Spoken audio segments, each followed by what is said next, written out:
驾！救驾！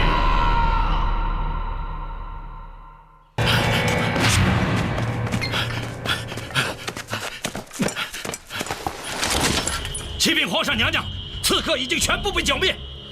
刺客都是些什么人啊？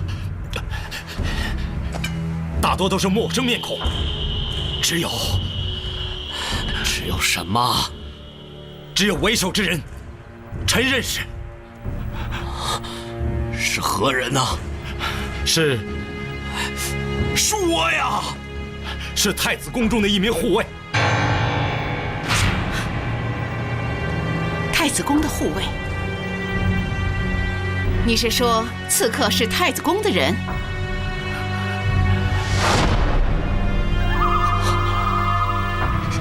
贤儿，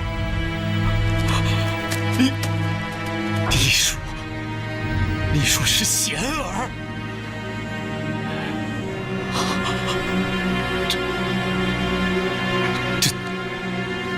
这怎么可能啊？他怎么敢做出如此大逆不道之事来？这个逆子！皇上，龙体重要啊，事情还没有查清楚，您先别激动啊！还愣着干什么？还不马上派人先行赶到太恩府查明此事！臣遵旨。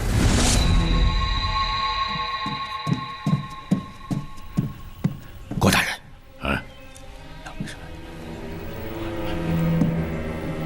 什么？皇上在途中遇刺？是啊，据说刺杀皇上的为首之徒是太子宫的护卫。所幸的是，皇上继任天下，已派人快马先行，赶到泰安捉拿太子。这怎么可能啊？太子怎么能做这样大逆不道的事？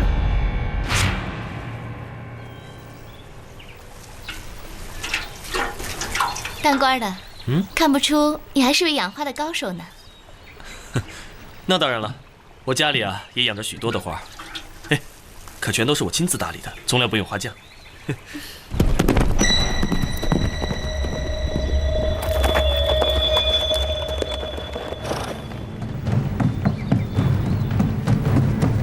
太子，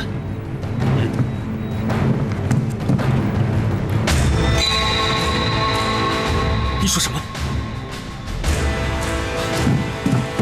当官的，出什么事了？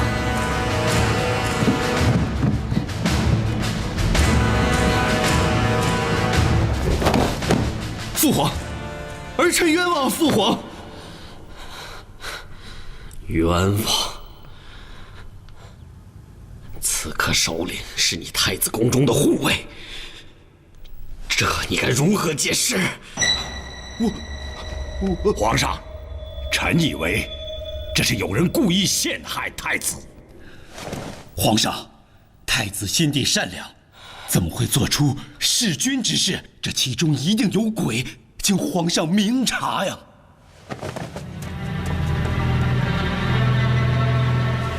启禀皇上。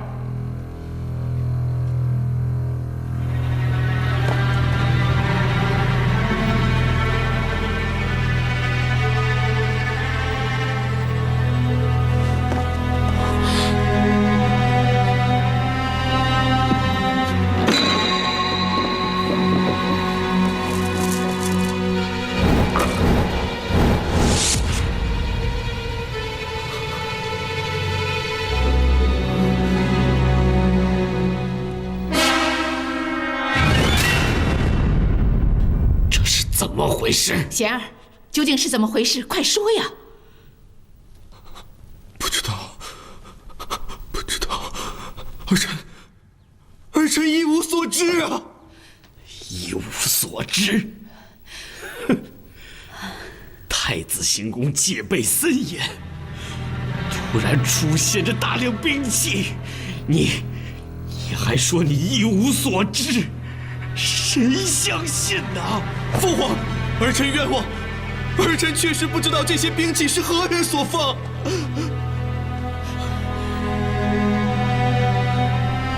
连龙袍都准备好了，急不可耐，急不可耐呀！皇上，李贤太子的为人您是知道的，他怎么……闭嘴！哎，皇上，父皇，父皇，皇上，皇上，皇上，皇上，皇上，来人，在！将李贤关入牢中，等候发落。太子宫中的护卫全部处死，曝尸10日。皇上，皇上，父皇，父皇，儿臣冤枉，父皇，他们也是冤枉的。带走！父皇，父皇，儿臣冤枉啊！父皇，父皇，儿臣冤枉！郭襄超，张建之，臣在。你们都是大唐的有功之臣，朕因为信任你们，才委派你们2人协助太子筹备泰山祭天之事。你们就这样协助吗？太让朕失望了。弑君篡位，大逆不道，大逆不道啊！公元680年，唐高宗李治御驾亲赴泰山祭天，奉命先行前往泰安安排祭天事宜的太子李贤，为一场阴谋所陷害，由此改变了自己的命运，也改写了大唐皇朝的历史。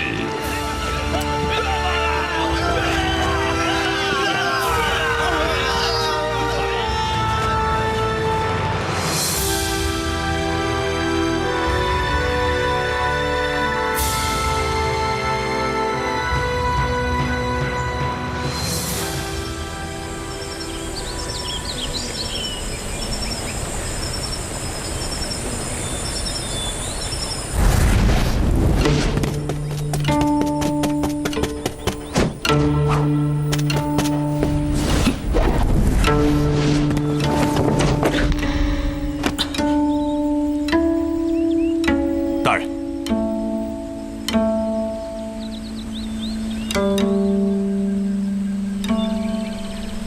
骰子，你怎么办起事来，总是火急火燎似的呀？大人，张大人派人来，说有10万火急的事找您。是哪个张大人呢？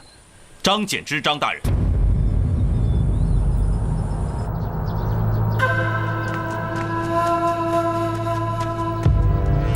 卑职张顺子参见狄大人。请。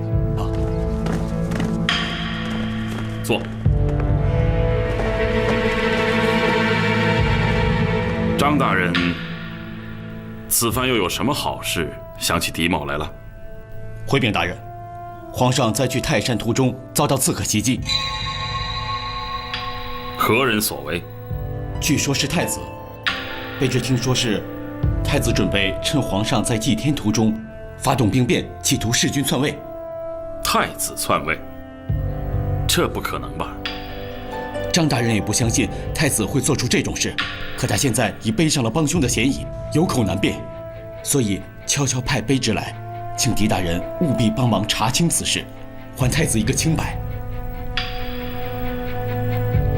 皇上现在何处？皇上受伤，龙体大损，已经返回京城。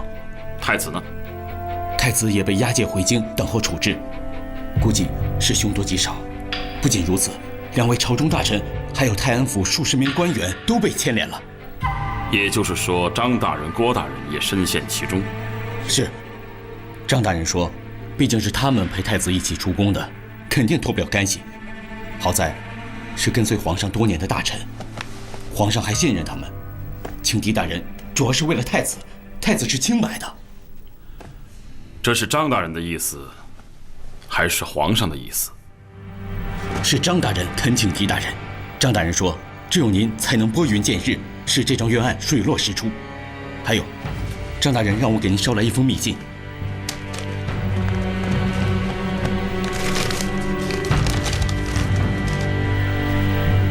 狄公，你见信之时，我恐怕已身陷囹圄。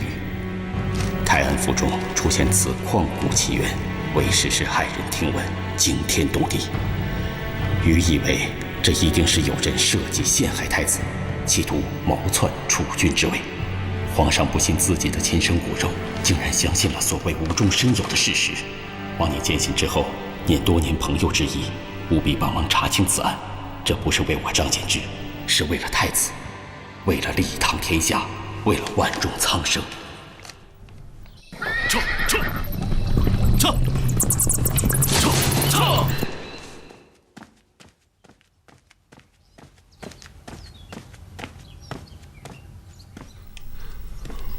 吴大人，狄仁杰果然奔泰安去了。我早就说过，狄仁杰就喜欢没事找事，凭这一点就注定了他这一生都得和麻烦过日子。没有得到皇上的圣旨，他就敢去查案。我们啊，就等着看好戏吧。那李贤怎么样了？正在回京的路上。听皇上的意思是，押回京城严加处置。这回太子是肯定当不成了。废除太子是铁板钉钉的事情，我估计他的脑袋恐怕也保不住了。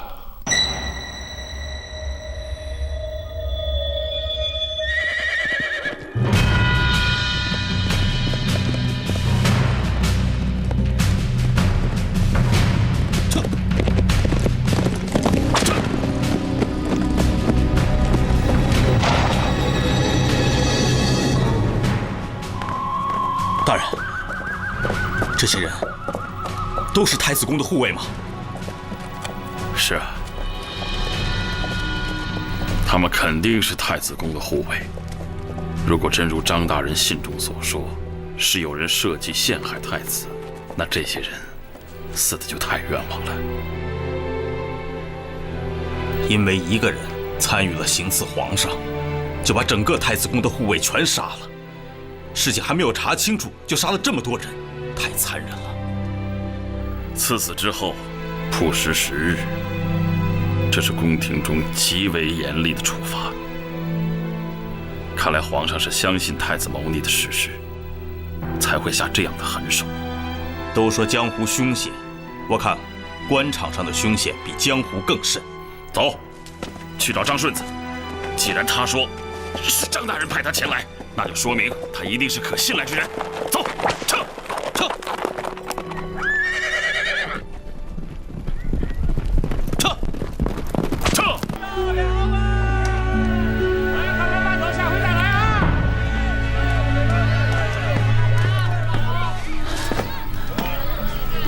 大人，我打听清楚了，自从太子出事之后，行宫就被封了，里面根本没有人。那兵器是从什么地方搜出来的？听说是从后院的一个地窖里。地窖？地窖。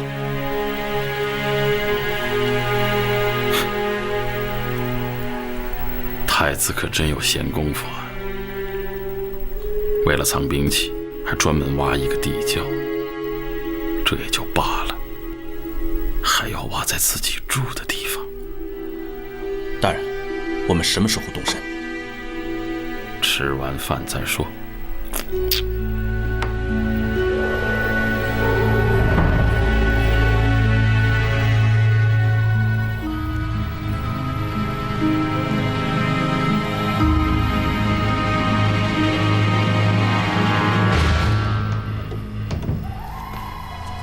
大人，打不开，去那边看。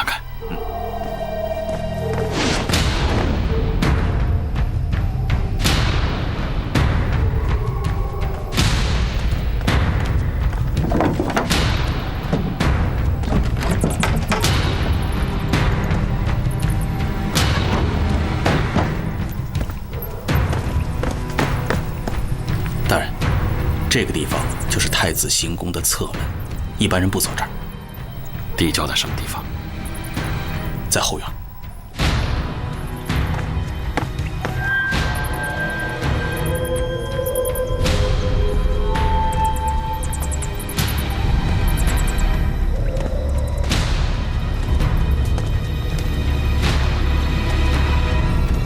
大人，我好像听到了什么动静。我也听到了。奇怪呀，按说这太子行宫早就没人了，门都是锁着的，怎么会有动静呢？稍安勿躁。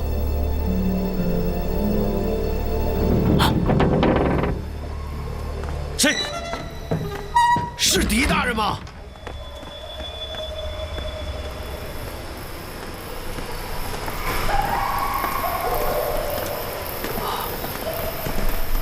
狄大人，卑职胡凤山参见狄大人。请起。谢大人。你就是胡凤山，胡捕头。卑职正是。你怎么知道我们要来？请狄大人和这位仁兄进屋说话吧。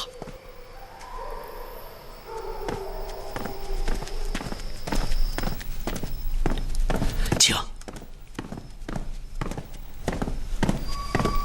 哎，此处有好多的花呀！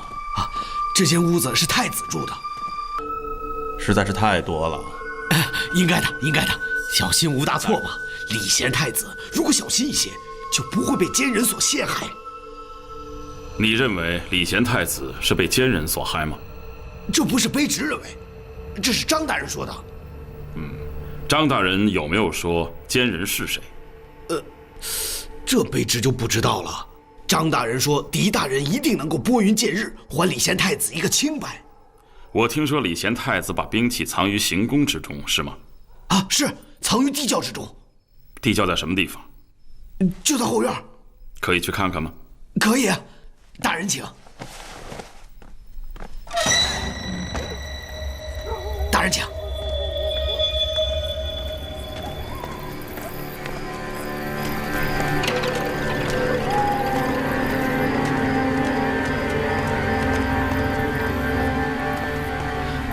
地窖口就在这里边。来，狄大人，地窖口就在这儿。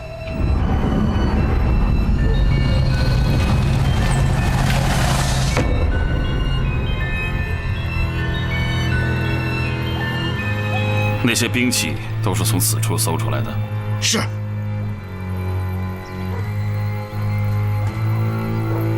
太子的侍卫自己有兵器，为什么还要运兵器来？这样做好像没有道理吧？卑职也觉得有些奇怪。也许是有人故意将兵器藏于行宫之中，达到陷害太子的目的。这个地窖口很隐秘啊，怎么搜出来的？这卑职就不知道了。太子入住行宫后，卑职等便不能擅入了。听说是李将军带人搜出来的。李将军，李多作是。骰子，下去看看。是。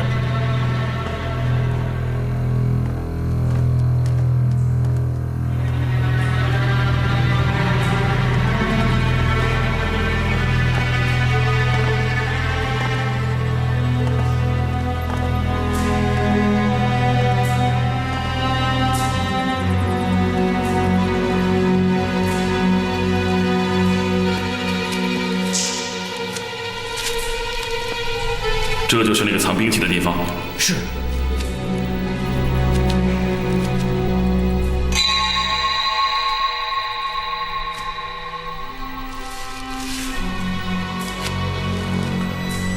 胡捕头，你到泰安府多长时间了？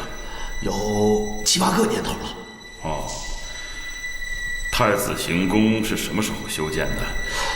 这行宫不是新盖的，原本是一家富人的宅子。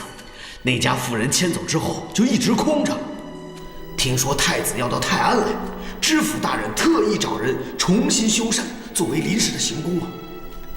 大人，我看这个地窖是刚建成不久的。行宫是旧的，地窖是新的，难道这是特意为了藏兵器而新挖的？这卑职就不知道了。太子是什么时候到的泰安府啊6月13。6月13。太子来了之后，负责看守的肯定是他的侍卫。那他来之前是谁负责看守行宫啊？由衙门中的衙役轮流值班看守。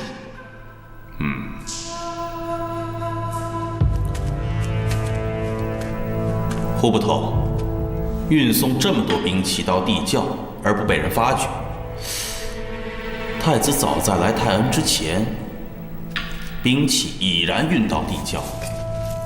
那太子是早有谋反之心啊！他在泰安有内应，他是通过内应来做这些事的。无论如何呀，想运送这样大批的兵器进来，就算是有内应，也不是一件容易的事。除非整个泰安府的捕头、捕快、衙役都是内应。狄大人，您这可就冤枉小的们了。咱们这些兄弟怎么能和宫中牵扯上呢？胡不头，我这是推测，别急啊。如果都是内应，那倒霉的不是太子，而是皇上了。胡不头啊，那现在可不可以去看看兵器库啊？当然可以啊。狄大人，请。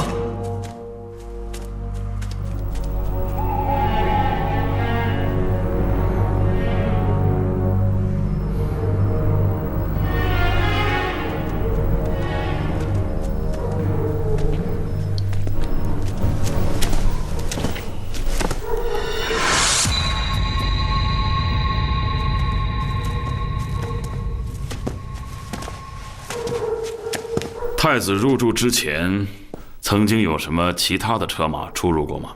修缮行宫的时候经常有，后来，便是一些运送花草的马车了。运送花草？是，不止太子行宫需要大量的花草。那太子入住之后，这些车马还出入过吗？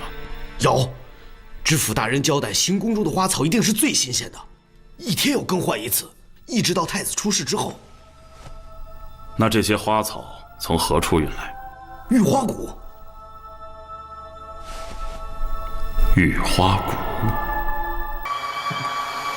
此处就是玉花谷了。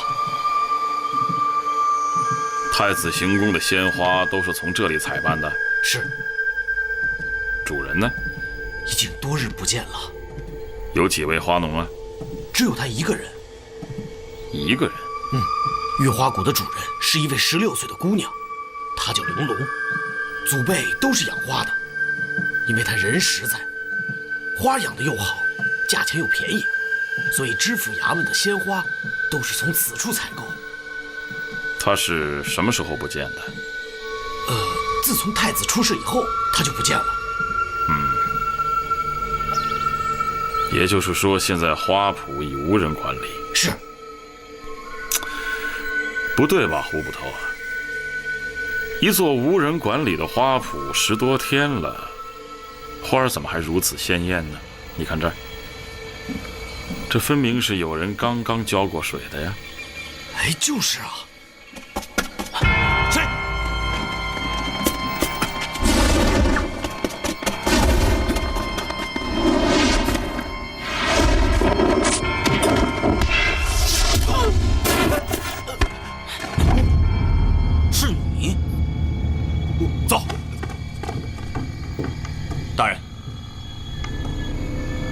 你来干什么来了？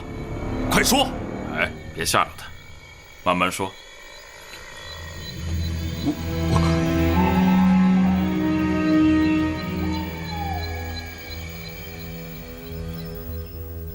顺子，喝口茶啊，别害怕，来。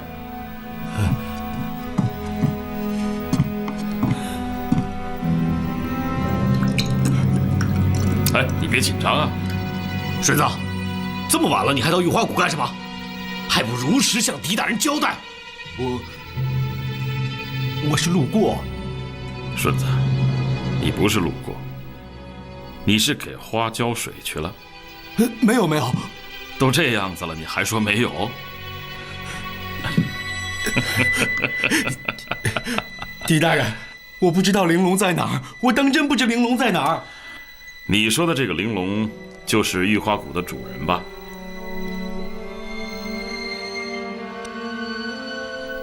是。顺子，我们问玲珑啊，只是想了解一些当时的情况，没有别的意思。你能不能告诉我们她在哪儿啊？我不知道，我当真不知道。顺子，你当真不知道玲珑姑娘藏到何处去了吗？她涉嫌与太子行宫私藏兵器有关。当真没有。玲珑从未给太子送过兵器，她只是为行宫送花。胡捕头，你们可不能血口喷人呐！玲珑自幼就在泰安府长大，从未离开过半步，她如何能跟太子兵变扯上关系呢？狄大人，也是。行了，时候不早了，你们都回去歇了吧。啊，是，大人。去吧。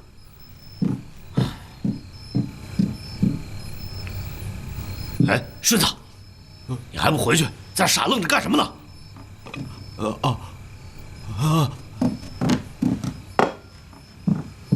狄大人，我走了。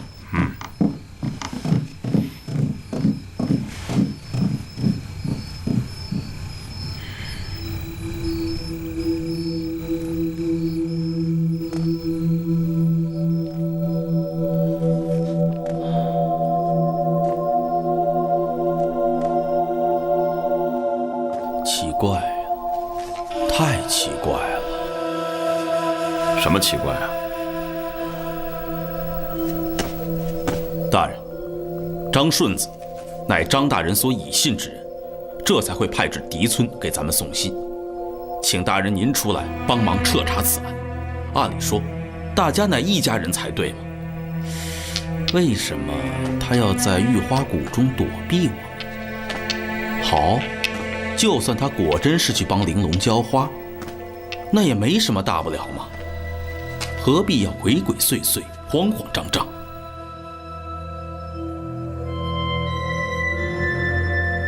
依我看，张顺子与养花女玲珑之间一定有某种不可告人的关系，而这玲珑姑娘应该与运送兵器进太子行宫有关。胡捕头说了，太子进入泰安的前后几天中，只有送花的马车可以每天进出，而我们在藏兵器的地窖，还有运送兵器和包裹兵器的那些木头箱子、草卷上，也发现了残落的花瓣。很显然，他们是利用鲜花做掩护，将兵器运进了太子行宫。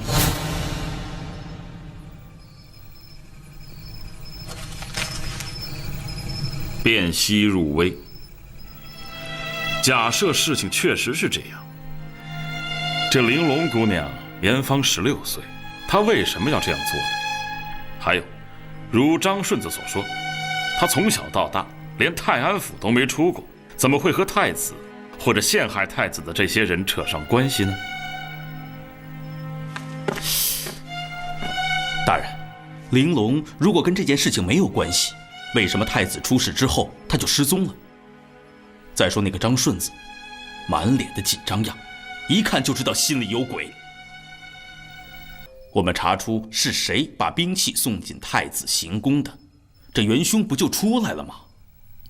线索呢，其实是明摆着的，是运花的车马把兵器送进太子行宫的。那就更简单了，咱们找到张顺子，让张顺子找到玲珑，令他说出受何人之事把兵器送进太子行宫，案子不就破了吗？谁？胡凤山。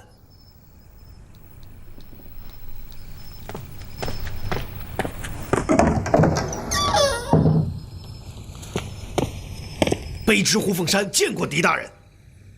什么事啊，胡捕头？顺子又到玉花谷去了。狄大人，就这儿。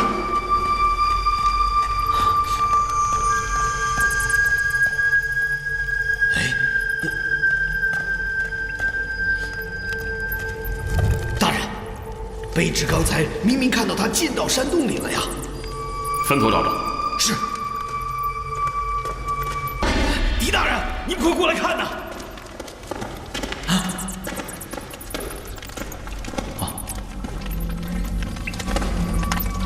这个山洞也属于玉花谷吗？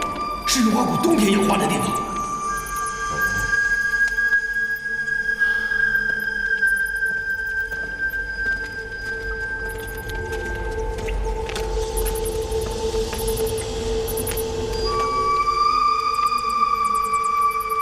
养花的地方怎么会有这种东西呢？会不会是存放兵器的地方？他们不慎搬运时留下来的。有可能。不过我要是太子，我一定还会在这里存放兵器，绝不将兵器搬进行宫。看起来他们先把兵器藏在山洞，然后再利用运花的马车，神不知鬼不觉地把他们运进太子行宫。看起来玉花谷的人肯定和陷害太子之人有关系，至少也是被他们利用了。对，一定是有人知道太子来过玉花谷，所以想陷害他。太子来过玉花谷？卑职也是听说的。听谁说的？哎，听谁说的呀？狄大人，恕卑职不能说呀。哎，有什么不能说的？大家现在是同舟共济，当然要齐心合力才是啊。不能，卑职答应过，不能说出去的。答应谁了？狄大人，卑职有事，先走了。胡捕头，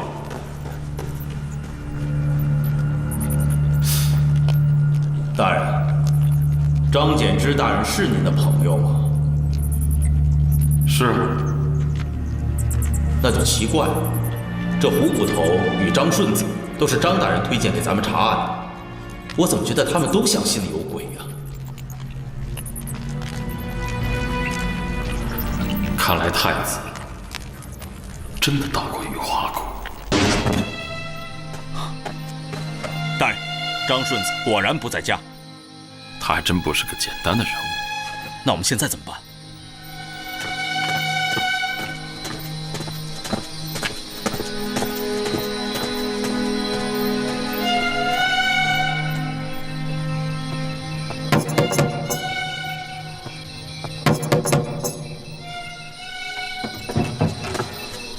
哎呀，狄大人，可以进去吗？这不大方便是吗？大人，请。好。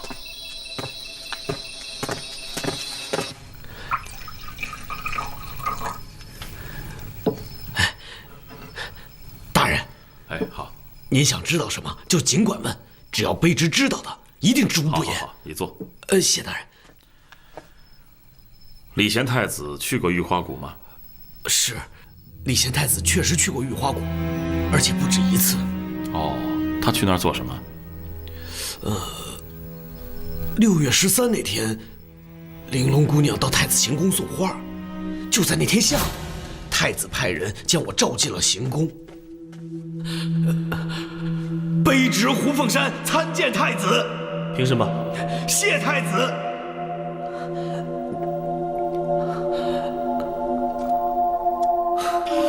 胡捕头，你不必紧张。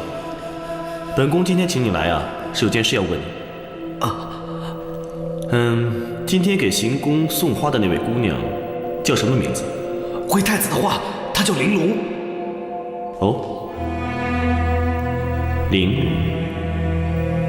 这些花都是她送过来的吗？是的，玲珑是泰安府有名的养花姑娘。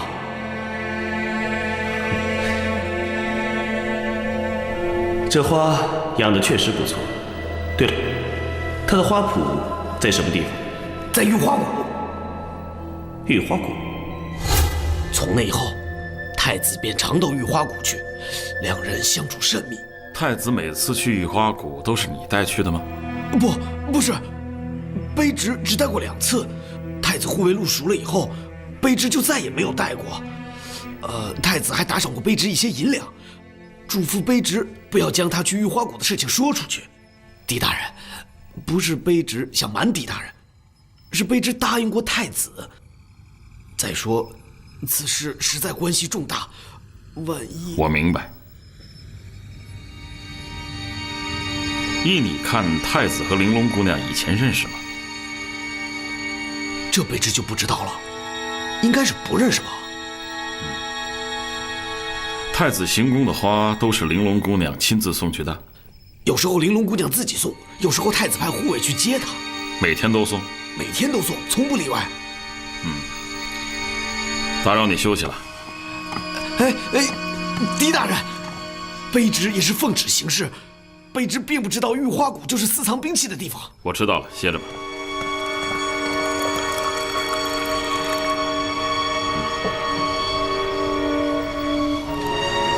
大人，太子是6月13到的泰安，出事的时间是6月27，中间有10多天的功夫。如果每天都送花进太子行宫的话，那么将兵器运进太子行宫根本就不是问题。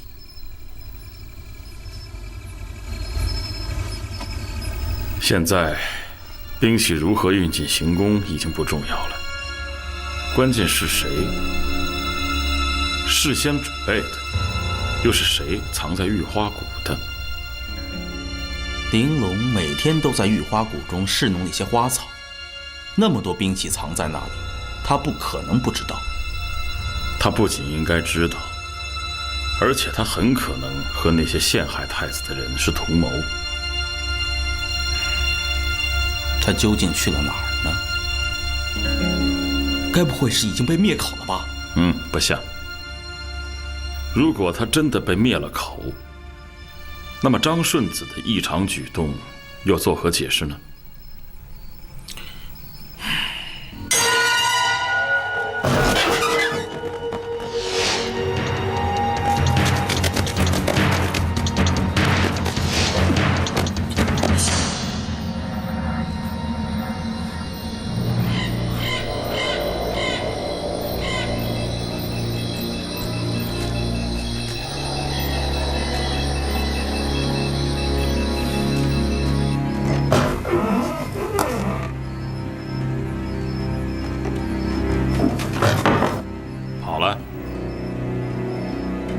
哪里是人呢？分明是鬼影。大人，不是我跟您吹啊，别说一个小小的泰安府，就算整个泰安境内，能找出比我骰子轻功更好的人，根本没有。真是见鬼了！所以说，有些人远比鬼更可怕呀，而且远远超出你的想象。会不会是顺子？不会，顺子的轻功怎么可能这么好呢？要不然他也不会在玉花谷中被我轻易抓住了。难道是玲珑？看来要想解开这些谜团，我们必须要找到玲珑。张顺子一定知道玲珑的下落，不管他是虎是狼，总要回窝的。走。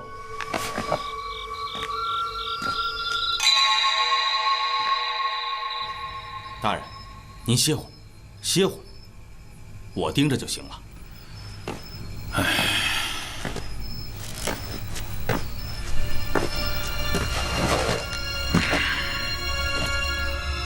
他能去哪儿呢？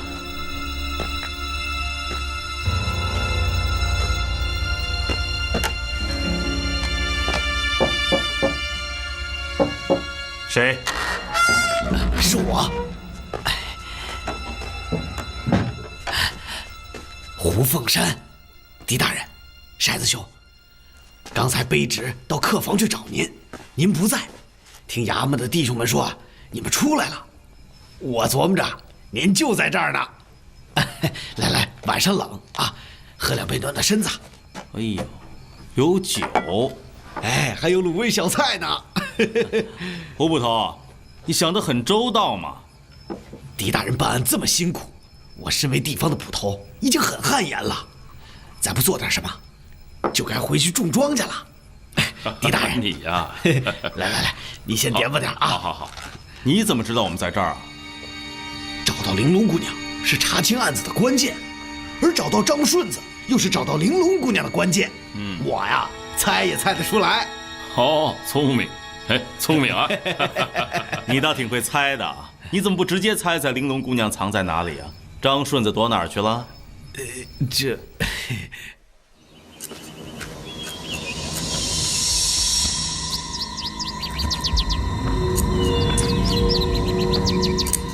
老爷，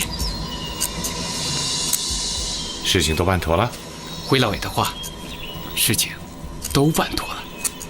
狄仁杰能相信吗？他不相信，也得相信。不会有什么麻烦吧？这个您放心，老爷您绝对不会有一点麻烦。如果有麻烦，那也是太子的。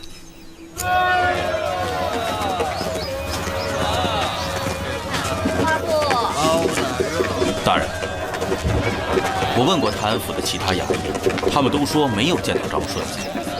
这已经整整2天了。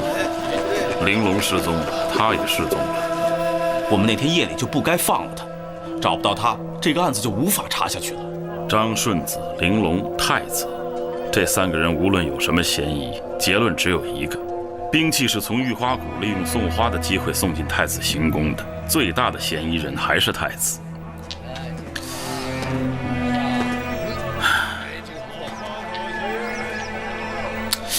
还有，那个胡捕头呢？胡捕头和张顺子都是张柬之专门安排协助我们查案的，2个人应该一条心才对。可我总觉得他们彼此间都在相互猜疑、相互提防着什么。他们真的是受张柬之的嘱托吗？这恐怕只有找到张顺子才能知道啊。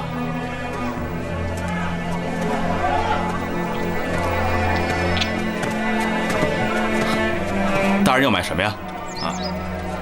给我儿子买个礼物。大人，那您帮我也挑一件，算我这个做叔叔的送给光远小少爷的礼物啊。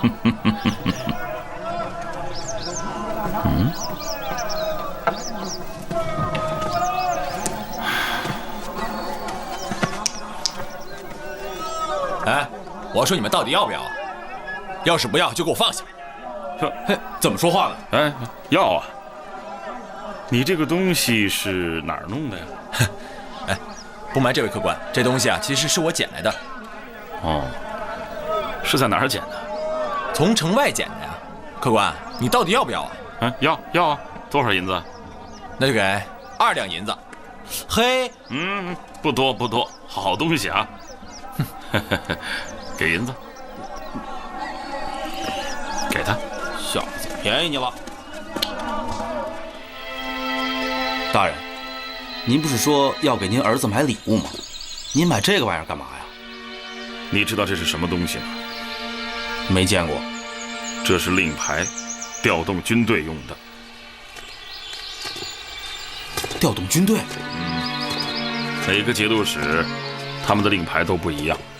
这种令牌我见过，它是亳州刺史琅琊王李冲所用。琅琊王？可是皇亲国戚呀！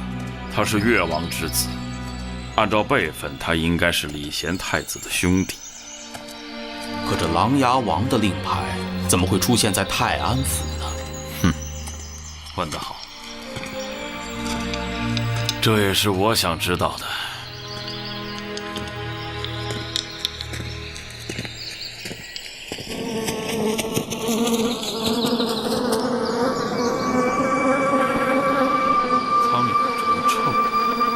蜜蜂奔香，哎，你看看，这苍蝇怎么干起蜜蜂的活计来了？这荒郊野外的，有人四处排泄，也未可知啊。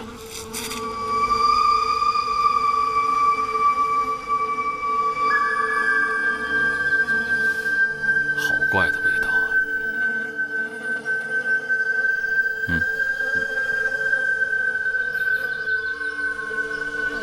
大人，这应该是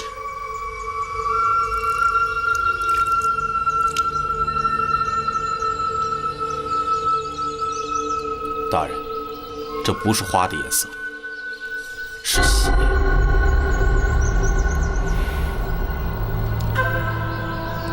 顺着花找，肯定有问题。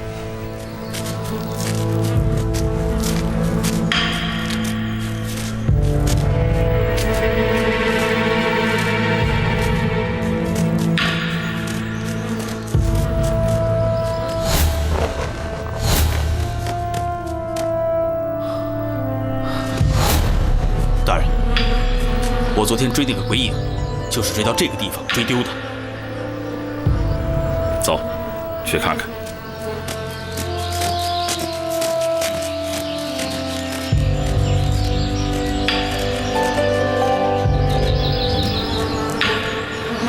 大人，请看，这个地方的土和别的地方不一样，好像是新翻出来的。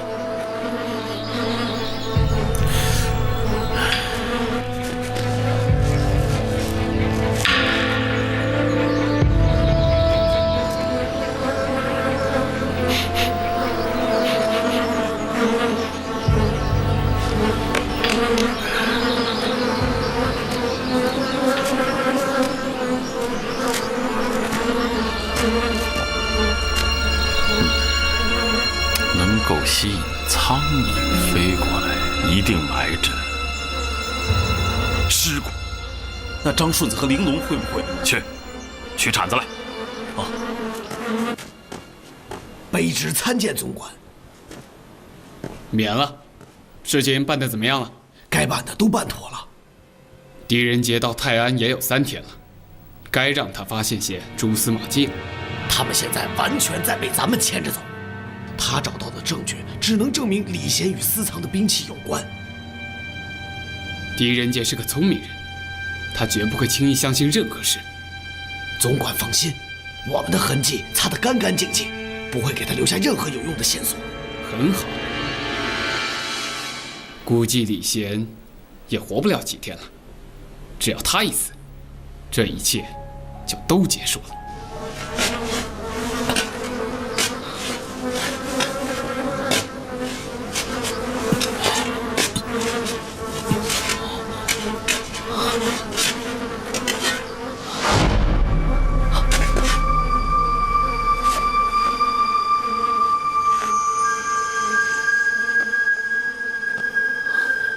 大人，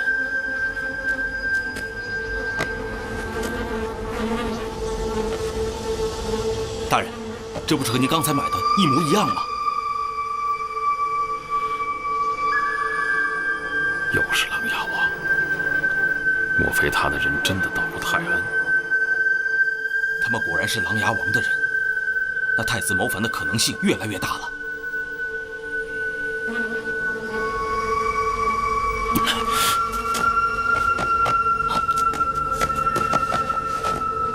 拿着。哦。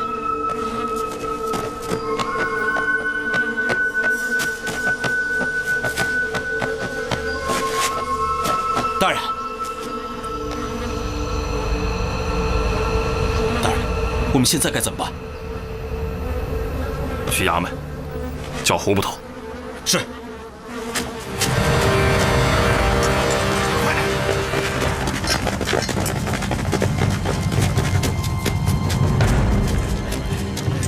狄大人，怎么会有这么多尸体啊？您是怎么发现的？狄大人，啊，好，胡捕头，麻烦你让兄弟们辛苦一趟，把尸体运回衙门，马上安排人认尸。卑职遵命。从现在看来，太子不光有嫌疑，嫌疑还很大。我看未必。您不是说琅琊王和太子的关系很好吗？我看他们呀，互相勾结，沆瀣一气，弑君篡位。筛子，你在江湖上闯荡多年，对江湖的门派以及帮会，应该很熟悉吧？那是自然。这大的门派里也有令牌啊？有啊，那都是当头的指挥底下的弟兄们用的。那是不是每一位弟兄的手中都有一块令牌呢？那怎么可能呢？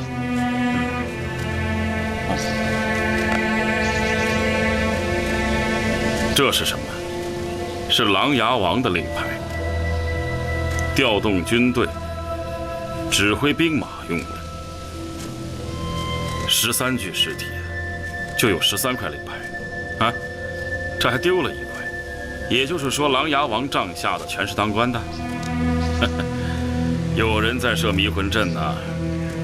大人，如果说整件事情是个阴谋的话，那刚才摆地摊的那个小贩，会不会是故意把我们引到这里来的？快走！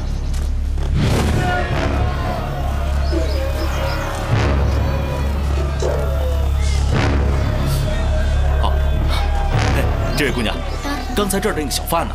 往那边走了。快！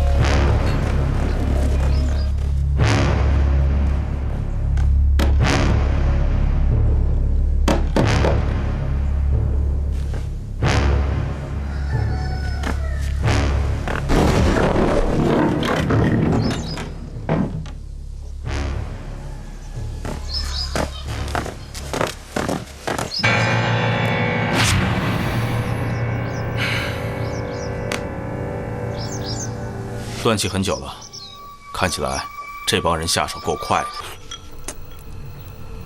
的。哎，你吃啊。大人，您和张大人是朋友吗？多年好友。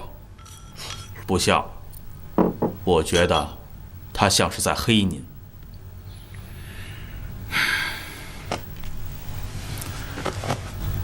吃完了饭，辛苦你去一趟京城。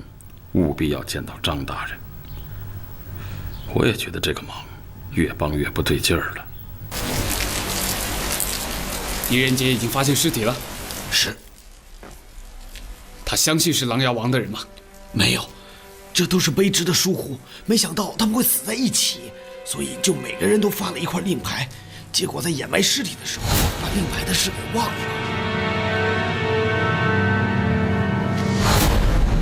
你个笨蛋！狄仁杰下一步一定会调查这些人的来历。看来我们的时机已经成熟了。听我说，你马上去办件事。是。有人认出了尸体。是。他们是什么人？是玉花谷的玲珑姑娘从外面雇来为太子行宫送花的。玲珑姑娘雇来的，他们都参与送花了。是，因为送花大多是在晚上，所以兄弟们一时没有认出来。哦，这么说，他们都参与了运送兵器，所以被杀人灭口。卑职也是这么认为的。我们得尽快的查出凶手，找出幕后的主使。卑职这就去查。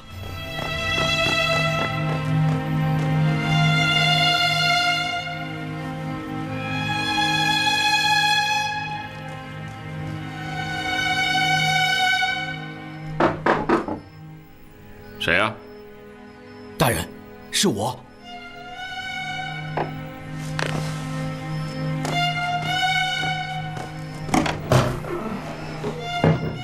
狄大人，顺子，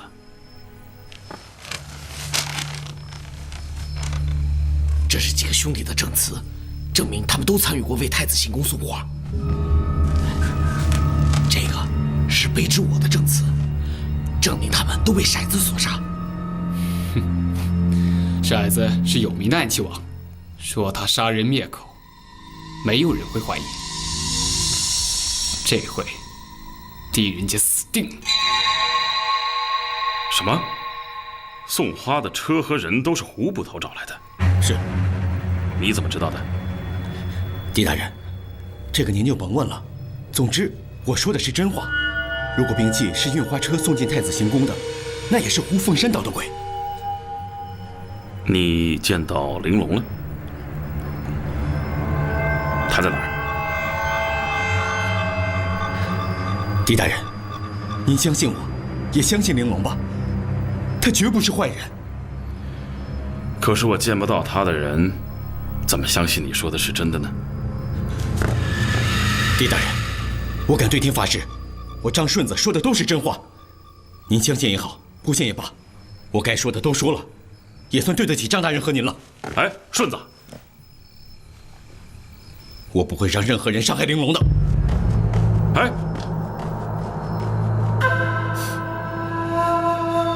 很显然，泰安一案是一起危害天下苍生与江山社稷的大案，很有可能会引发朝政危机与天下的动荡，那样百姓就要遭殃了。我狄仁杰必须将此案彻查到底。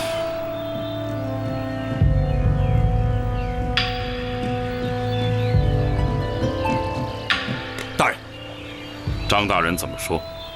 张大人被软禁在家中等候处置，门口是京城的卫队把守，谁都进不去。他们拦不住你，别跟我卖关子。张大人怎么说？张大人说了，那张顺子确实是他派去送信的。至于胡捕头，他根本不认识，对不对？没错。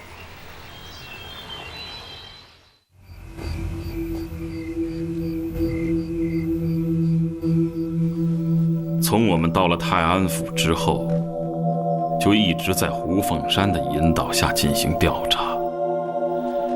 先是发现地窖内外的花瓣，再由花瓣引出玉花骨，再导出养花姑娘玲珑，然后讲述了一段玲珑与太子之间的微妙关系，最终让我们相信太子和玲珑之间有一段不可告人的秘密。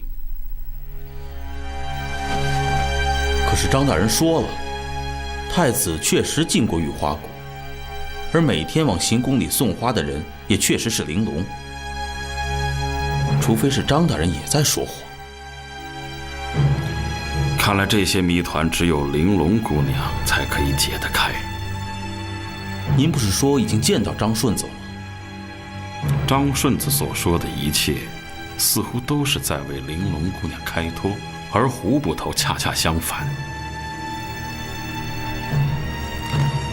这几天我找衙役们都聊过，他们都认出那13个人确实参与过送花，还有人记起那晚值夜的正是胡凤山、胡捕头。我对这13具尸体进行了再一次查验，他们死亡的时间就在太子来泰安之前。一种最简单的解释就是太子真的想兵变，他早就做好了准备，利用运花的机会把所有兵器运到行宫，然后再将所有人杀掉灭口。这种解释挺合理。可同样的链条还有另外一种解释，那就是嫁祸太子的人知道太子要来泰安，于是利用玉花谷要送花进行宫的机会，把兵器运进了行宫，嫁祸太子。父皇，父皇，儿臣冤枉，父皇！这种解释好像更合理。试想，太子如果真的要兵变，那么兵器藏在玉花谷比藏在行宫更合适。还有，胡凤山说那13个人是玲珑找来的，为什么他检查不出来？最大的可能就是那些人是他找来的，所以他根本就没有检查。再者就是琅琊王的令牌，琅琊王一向和太子关系最好，如果是太子在嫁祸，他为什么谁都不嫁祸，偏偏要选择和他关系最好的琅琊王呢？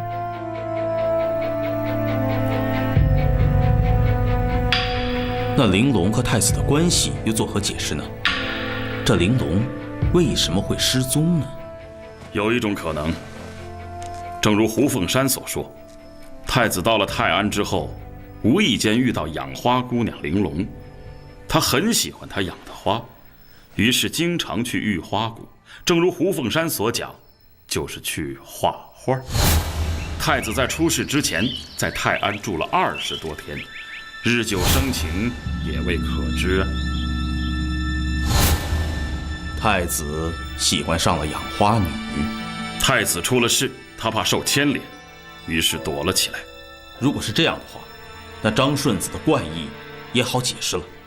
他既想帮我们查案，又怕我们找到玲珑，怕玲珑因此受到伤害。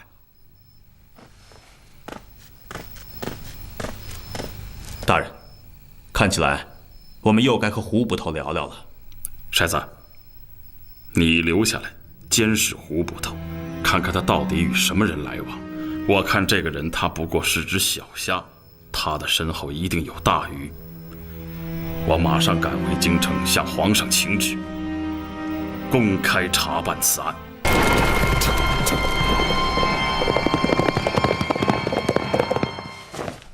什么？狄仁杰回京了？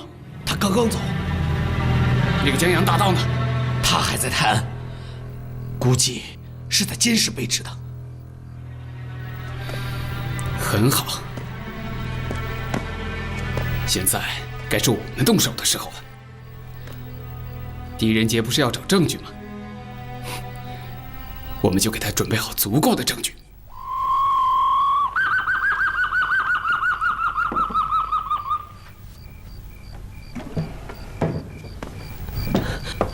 筛子兄，狄大人呢？狄大人接了一封家书，他儿子病了，回去看儿子了。是吗？胡捕头有什么事吗？是不是抓到凶手了？是啊，卑职已经查到杀人凶手了。凶手是什么人？他究竟姓什么叫什么，卑职还不清楚，但是我知道他是从京城来的。京城？他现在在什么地方？据卑职调查，他已经知道狄大人发现了尸体，特意赶来泰安，企图毁尸灭迹。他住在什么地方？他住在来人，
把他给我拿下！别动！你还想跑？我告诉你，跑得了和尚，跑不了庙；跑得了你，跑不了狄仁杰。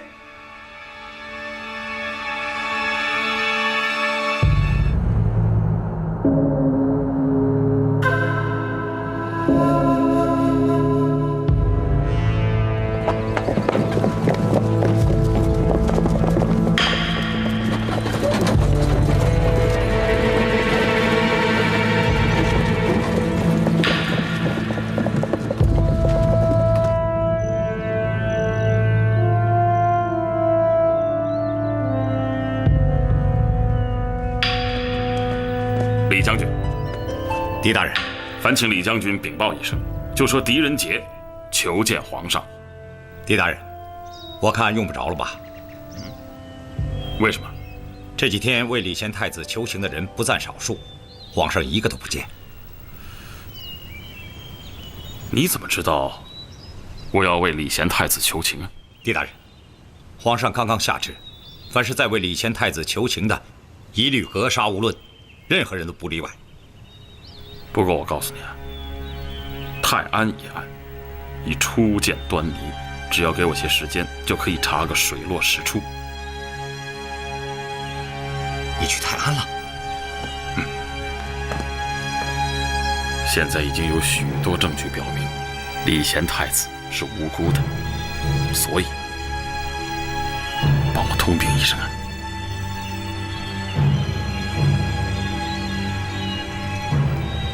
狄大人，恕我帮不了你。哎呀，来，狄大人想问什么？我听说太子行宫里私藏的兵器，是你带人搜出来的？这不是什么秘密啊！哼，那些兵器藏在非常隐秘的地窖中，你又是如何发现的？是泰安府的人带我搜的。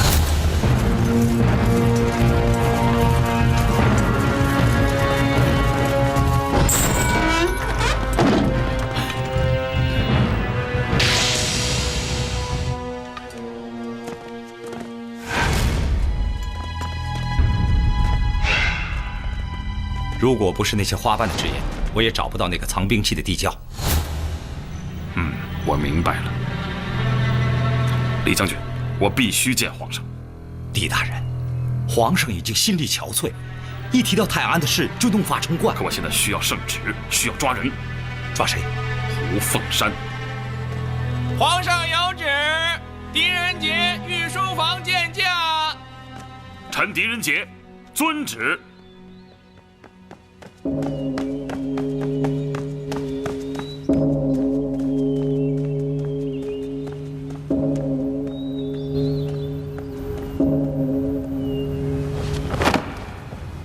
臣狄仁杰叩见吾皇万岁。狄仁杰，朕听说你待在宫外不肯走，也是来为太子求情的吧？回皇上。狄仁杰，朕记得你一向主张王子犯法与庶民同罪。回皇上，臣是主张王子犯法与庶民同罪，但恕臣斗胆。此次泰安一案疑点重重，臣恳请皇上下旨，让臣详查。李贤弑君谋逆，人证物证俱在，你还有什么好查的？皇上，臣前往泰安调查数日，已初见端倪。如果再能给臣一些时日，臣定能查个水落石出。你到泰安府查案去了？是。谁准你去的？臣正好去泰山游玩，路途中听说此案，就顺便查了起来。狄仁杰，你对大唐律法耳熟能详，你可知无旨查案是什么罪吗？罪在灭君。这么说，你也知道自己是知法犯法了。皇上，泰安一案虽然涉及皇室，影响的却是天下。臣以为，在实情没有查出之前，草率做出判定，实为不妥。狄仁杰，臣在。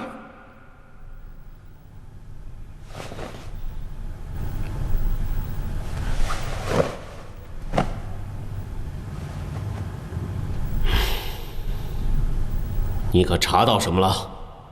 臣查到，那泰安的捕头胡凤山与此案有极大的关系。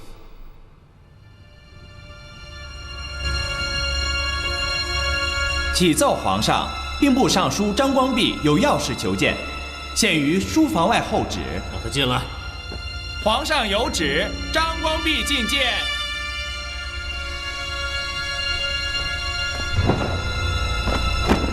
臣张光弼叩见皇上，吾皇万岁万万岁！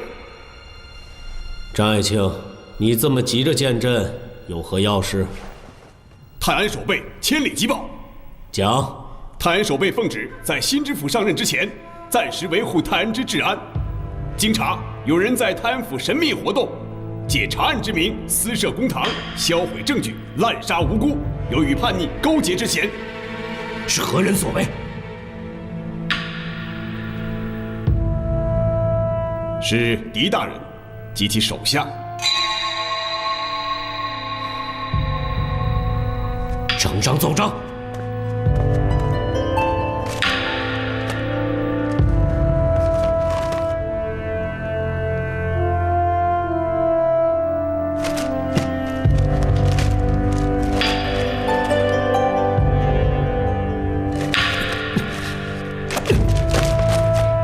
人杰，你看看吧。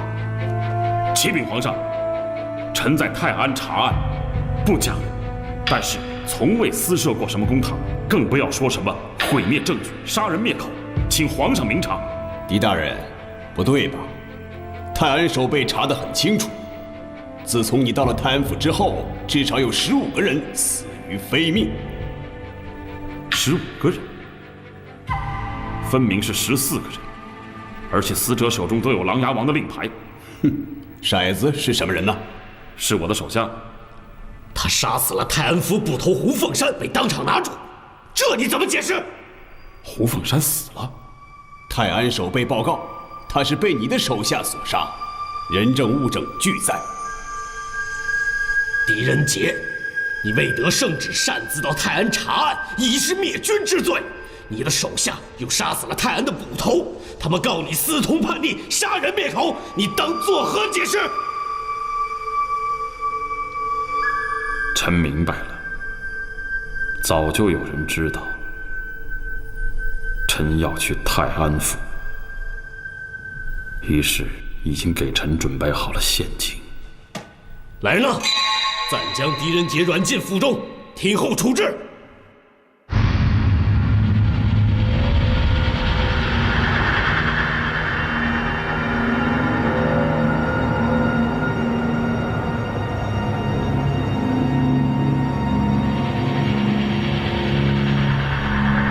有人不仅知道张柬之给我送信，也知道我狄仁杰一定会去泰安调查此案。他们从一开始就给我布好了局，引诱我一步一步走到他们引导的路上去。他们要害的不仅是太子郭襄城、张柬之，连我狄仁杰他们也没打算放过。我查出的所有线索，其实只是套我的绳索，是置我于死地的铁证。看来，他们不仅了解我这喜欢管闲事的毛病，就连我的断案风格也是了如指掌。他们让我所做的一切，不是为太子洗刷冤情，而是在帮有罪的太子销毁罪证。聪明。真是聪明啊！将军，人犯跑了。什么？你们干什么吃的？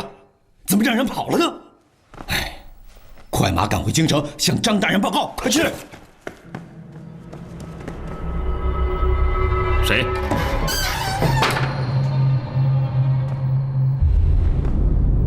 大人。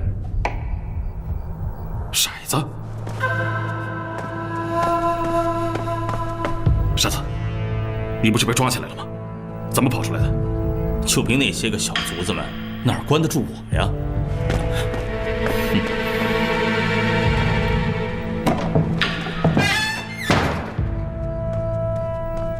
哎，坐。大人，他们大概是忘了我以前干什么的。他们今天晚上投诉柳林镇，我趁他们一不小心，自己偷偷跑出来。大人，胡凤山不是我杀的，这还用说吗？杀他的人不仅轻功非常高明，暗器功夫也绝不在我之下。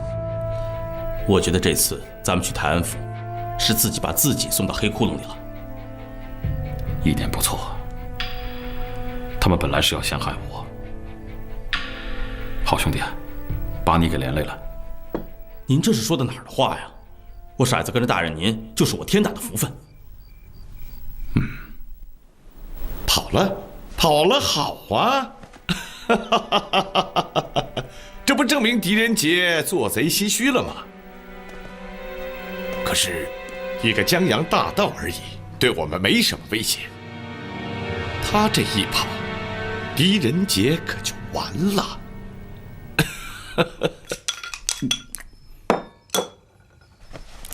大人，我知道的就这么多了，走了啊！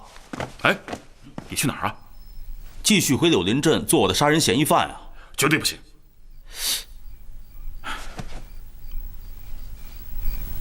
骰子，既然你已经逃出来了，就别回去了。这样，你走吧，走得越远越好。我给你拿盘缠去。大人，您这说的是什么话？我骰子是那种敢做不敢当的人吗？骰子，大人，你听我说，这世上可以没有我骰子，但绝对不能没有您狄仁杰狄大人呢。我走了。哎，我告诉你，你无论如何不能回去。大人，我要是不回去，您的麻烦就大了。小心，保重。哎呦，骰子，怎么回来了？啊，怎么回事？怎么回事？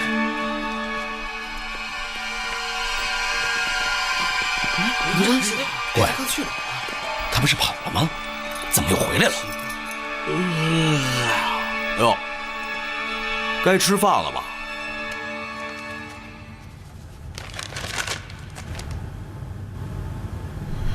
皇上，臣妾觉得这件事情有些蹊跷。狄仁杰说是去泰安办事的，可是泰安守备却说他是去杀人灭口。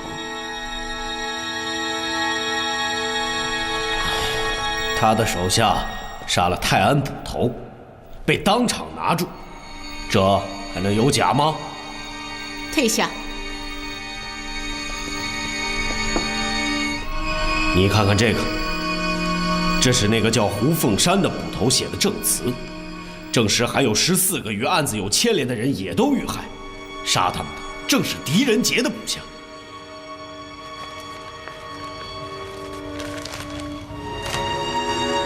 那狄仁杰为什么要到泰安去呢？他说是去泰山游玩，得知此事后，顺便在泰安府想查查真相，这分明就是胡言。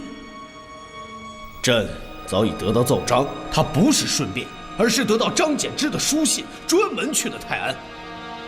哼，无旨查案，他已经犯了灭军之罪。皇上，臣妾以为无旨查案，就算做灭军的这条律例，该改改了。军队征战，尚有将在外，军命有所不受之说，为什么查案就一定要先请旨呢？如果遇到急事，也要回京来请旨，耽误了时辰不说，恐怕事情会更加的复杂和不便。另外，狄仁杰在江南办案立了功，是皇上特别恩准他回乡歇息的。泰安发生了这么大的事情，与他没有关系，他完全可以赋闲在家，不闻不问。可是他不辞辛劳，明知道有灭军之罪，还是赶到了泰安去查明此事，这究竟是为了什么呢？当然，请他去办案的是张柬之不假，可是涉案的是李贤，我们的儿子。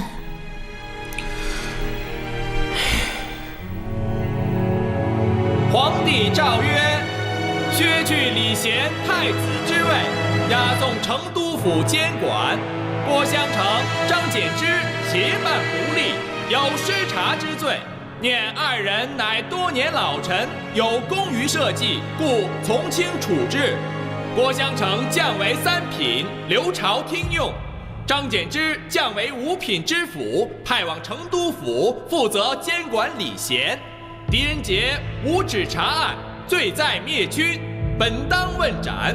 念其有功于社稷，故格外开恩，免其死罪，降为7品，即刻离京，前往北周上任。